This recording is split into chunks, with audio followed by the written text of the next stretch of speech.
নতুন জীবনের সূচনা, কত গল্প, কত আশা শেষ হয়ে গেল এক নিমেষেই।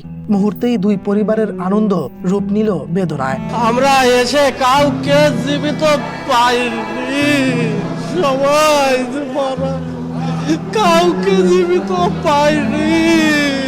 বৃহস্পতিবার দুপুরেই খুলনার কয়রা উপজেলার নাকসার মেয়ে মার্জিয়া আক্তার মিতুর সাথে বিয়ে হয় মোংলার ছেলে সাব্বিরের। নতুন সংসার শুরু করতে দোয়া নিয়ে বিদায় নেন সাব্বির মিতু।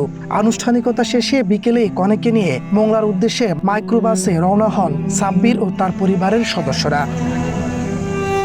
মোংলা থেকে ছেড়ে আসা নৌবাহিনীর একটি বাস বেইলি ব্রিজ এলাকায় পৌঁছালে বিপরীত দিক থেকে আসা মোংলাগামী মাইক্রোবাসটির সাথে মুখোমুখি সংঘর্ষ হয়। এতে দুমড়ে মুচড়ে যায় মাইক্রোবাসটি। ঘটনাস্থলে মারা যান 4 জন। খুলনা মেডিকেল কলেজ হাসপাতালে নেওয়া হলে মাইক্রোবাসটিতে থাকা আরো 9 জনকে মৃত ঘোষণা করা হয়। বিবাহ সম্পন্ন করে আজকে বাড়ি আসতেছিল নতুন বউ, পরিবারের সদস্য ছিল গাড়িতে 14 জনের মতো। আসার পথে যতদূর জানতে পারি নৌবাহিনীর বাসের সঙ্গে ধাক্কা লাগছে।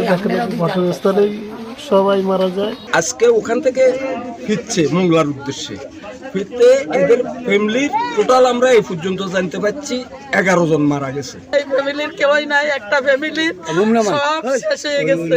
সবাই আমার মামা, খালাতো বোন, খালাতো ভাই বোনের বাচ্চা কাচ্চা এরাই গেছে, আরেকজন গেছে। খুলনা মেডিকেল কলেজ হাসপাতালের কর্তব্যরত চিকিৎসক জানান, সন্ধ্যা 6টার দিকে 9 জনকে হাসপাতালে আনা হয়। এর মধ্যে 3 নারী এবং 3 শিশু রয়েছে। আমাদের এখানে 9 জন টোটাল এসেছিলেন। 9 জনের মধ্যে একজন খুবই সংকটাপন্ন বা ক্রিটিক্যাল অবস্থায় আমাদের সার্জারি ইউনিটে ভর্তি হয়েছিলেন। উনিও আমি একটু আগে খবর পেয়েছি যে উনিও চিকিৎসাধীন অবস্থায় মারা গেছেন। আর আমি ব্রড ডেড হিসেবে, মৃত হিসেবে আমি 8 জনকে পেয়েছি। তার মধ্যে শিশু ছিল 1 বছরের নিচে 2 জন, মহিলা ছিল 3 জন আর পুরুষ ছিল 3 জন। আইনি প্রক্রিয়া শেষে পরিবারের কাছে মরদেহ বুঝিয়ে দেওয়ার কথা জানিয়েছে পুলিশ। মোংলা পৌরসভার 8 নম্বর ওয়ার্ড বিএনপির সভাপতি আব্দুর রাজ্জাকের ছোট ছেলে সাব্বির, তিনি ছেলে পুত্রবধূকে নিয়ে মোংলায় বাড়িতে ফেরার পথে এই দুর্ঘটনা ঘটে।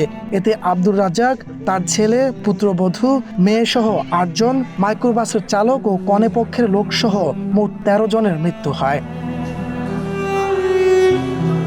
তাপস সরকার, ওয়ান ন্যাশনাল ডেস্ক।